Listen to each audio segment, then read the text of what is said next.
Hi, this is Jennifer with FatStrike.com. Forget all theories and strike the negativity of noise. To build. We're here to build. And this is part 3 of Let Love Drip. This is a colorful aspect of when I say the colors of love. When I first got married and I was 18 and I was dating this man, the color of love was very bright, very orange. And it took a very blue turn. A little blue, literally blue spots on my face. And it was the first time, whop, and it was the last time, kaplop. And there's a lot ain't been said, but what I'm saying in what my website is illustrating to you, to choose, to observe. And when you peer into some of the stories and some of the things that I am going to present, you kind of get an idea behind the mindset and the sound reasoning that I like to articulate in my own life on a day-to-day basis, because the next day I don't know what's going to happen, but I do know I have a relative control on how I am moving today. Okay, women? Okay. And men, if you choose to listen to it. Now, if I speak of something that you think I've been lackadaisical on when it comes to domestic violence or some type of abuse, keep it pushing. And if you're dealing with that and no one knows, or they do know, then I recommend. That's a recommendation from a qualified therapist in your local town, state, or region. Now, I'm not trying to be funny, but I am very dramatic, and I'm not going to lie to myself, let alone lie to you. But you do have the choice to flip it on and keep moving, or get the proper assistance that you need, or hey, I don't know. But right now, I'm telling you my story, and you ain't got to listen. You do not have to. I do not like using the word ain't, but you don't have to listen. You know what I'm saying? So when I say about let love drip, I'm skipping so many patches, but it's okay. It's none of your business. I'm making it some of it your business, but you know what I mean. Don't dig in the story too much, okay? Yeah, and like I said, I'm dramatic. I was a dramatic child, but I'm not lying. But when I say let love drip, I learned to have a measure of control on what I was doing with him in that particular relationship that became volatile to us both. Not only to him, and I was dealing with the repercussions of whatever monster he was dealing with. That's another story, and that ain't my business no more, because it's been many years, and the man may have changed. And I'm confident he has. But I told you there was a last time, and we're going to fast forward till maybe 3 years into the relationship, in the marriage. And I remember, I will say this, he was from Tishomingo, Mississippi. So I called my mom out of town. Hey, Mom, I'm about to go out of town. He wants to go out of town. And she was like, well, honey, I don't know about that. Just keep you some money. Keep you enough to call home if you need to. I didn't know why she said it, but I did it.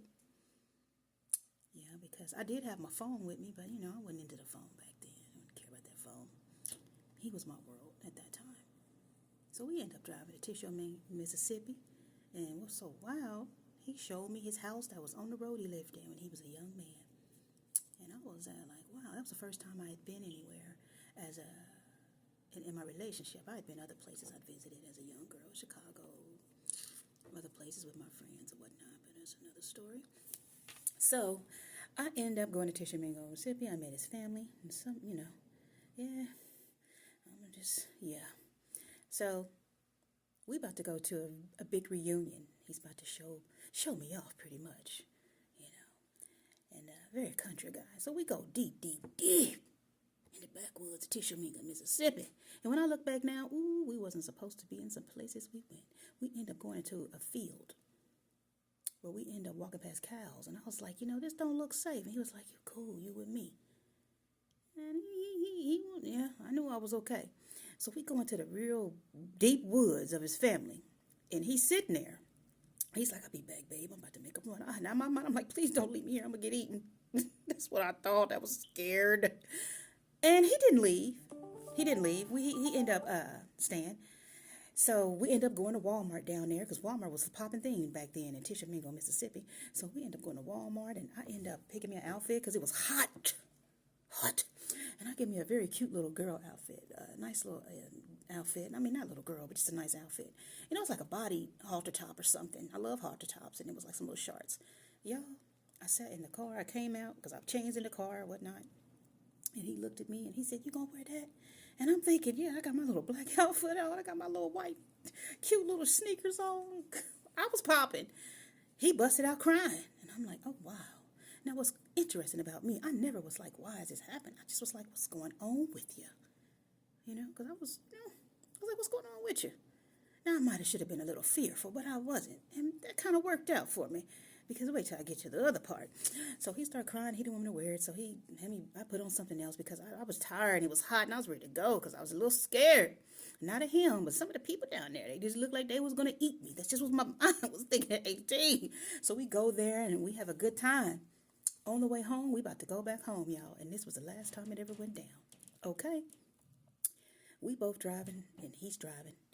And back then in Tishomingo, Mississippi, there was a road where you going this way, we going this way, and it's all nothing but trucks going this way. And on both sides, it's nothing but big cornfields. You can't see nothing. It's dark. But he knew these roads because he has traveled back and forth down here and whatnot.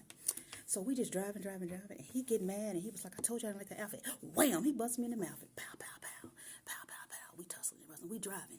He skirt. Pulls up to the side to next to a cornfield where you could literally look out in the dark and see the cornfield where you could run through there. And I'm thinking, I saw children of the corn.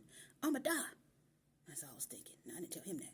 So he was like, you cool? And I'm like, this ain't gonna keep happening. I don't know what's going on with you, but I'm gonna tell my brothers. Oof. By my head, I did tell him. That was another story, but everybody's okay now. Oh, it was rough. He had a rough day, but okay. Oh, he had a rough day. I'm so sorry. But you should have stopped. You're going to stop. Stop. Okay?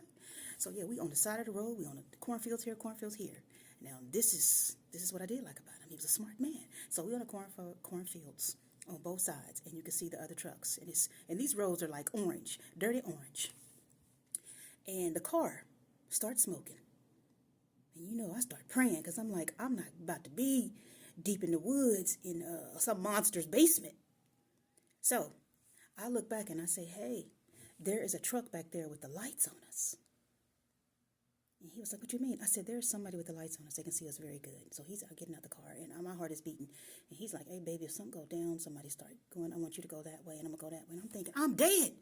Whoever got the lights on us, and it definitely wasn't nobody trying to help us, knows these cornfields like the back of their hands. In any movie you saw, like cornfields, they always caught you and they ate you. It just wasn't good. And we was brown. I was a brown girl. Oh, no. My family would have searched for me high and dry. Would have burnt those cornfields alive. That's another story. But anyway. So he starts the car and we driving. And I had already texted my brothers. And as we driving, he looking over me and I'm looking over him. I said, let me tell you something. I was a very young girl, but don't play with me. I said, I let my brothers know. And they said, they're going to come down. And they want to talk to you. I said, but they also said, don't you drive on our block anymore. Okay? So we get back to the city where we live. My brothers come in town. Actually, 2 days later. And then I said, I need to go over there. I'm going to go over the house. He said, I'm going to drop you off. I said, oh, no. Don't drop me off. We happen to be out that day. He decides to go down to the block. One of my brothers come out with a bat. He just stayed back. I said, you really need a load. It's not going to be good. And he drives off. Then he pulls into the police station. Ain't there something? You going to pull into the police station and you want to whoop on me? And I lost a lot of respect that day. And I was like, yeah, I got to leave him because he is silly. He going to make me get silly. But like I'm saying, to make a long story short, we're going to stop it there. I end up parting my way and he parted his way. And when I say forget all theories, my mom was 18 years old. But one thing my dad always told me to use my mind and talk to your creator. And my brothers were very thorough on how they watched me and what they would talk to me about and what they would not let me be around. So when I say use your mind, stop, pause, and reason, it has allowed me to get out of situations that were not safe, not only for myself, but the person that I was with. So when I say fatstrike.com, forget all theories, strike the negativity of noise, ladies, use your mind. Make good decisions.